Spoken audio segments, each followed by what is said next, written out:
नमस्कार, मैं हूँ आपके साथ आपकी अपनी होस्ट एंड दोस्त डॉक्टर वायरा की 5 मिनट स्टोरी में आप सभी का बहुत बहुत स्वागत है। आज बहुत दिन बाद बहुत अच्छी कहानी मुझे मिली, तो मैंने सोचा कहानी आपके साथ शेयर करूँ। एक काफ़ी बुज़ुर्ग इंसान स्टेशन पे चाय ले लो, चाय ले लो, चाय ले लो, केतली पकड़कर सबको चाय दे रहा था। सडन उसने देखा कि उसकी केतली में चाय ख़त्म हो गई। वो काफ़ी बुज़ुर्ग थे, घर पहुँचे, उनकी पत्नी काफ़ी बुज़ुर्ग थी। उन्होंने अपनी पत्नी से कहा कि इससे पहले दूसरी ट्रेन आए तुम ये केतली भर दो। तो पत्नी रोने लगी और चाय बनाते बनाते बोली, काश हमारी कोई औलाद होती तो तुम्हें इस बुढ़ापे में काम ना करना पड़ता। ये सुनकर उसके पतिदेव भी रोने लगे। खैर केतली में चाय भरी और वो चाय बेचने के लिए चला गया।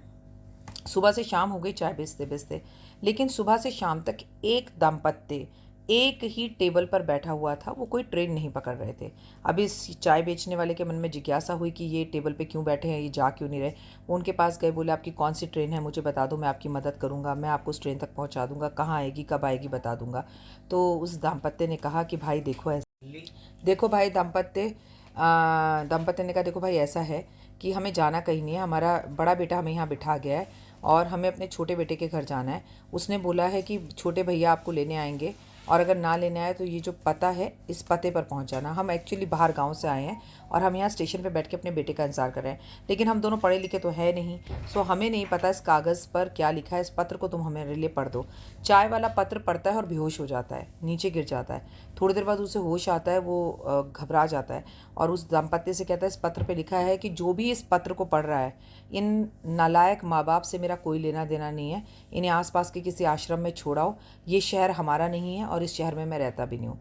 उसकी आंखों में आंसू भर जाते हैं और भगवान से दोनों हाथ उठाकर ऊपर कहता है कि अगर सच में औलाद ऐसी होती है तो भगवान मुझे औलाद नहीं चाहिए, अच्छा हुआ कि मैं बे औलाद हूँ।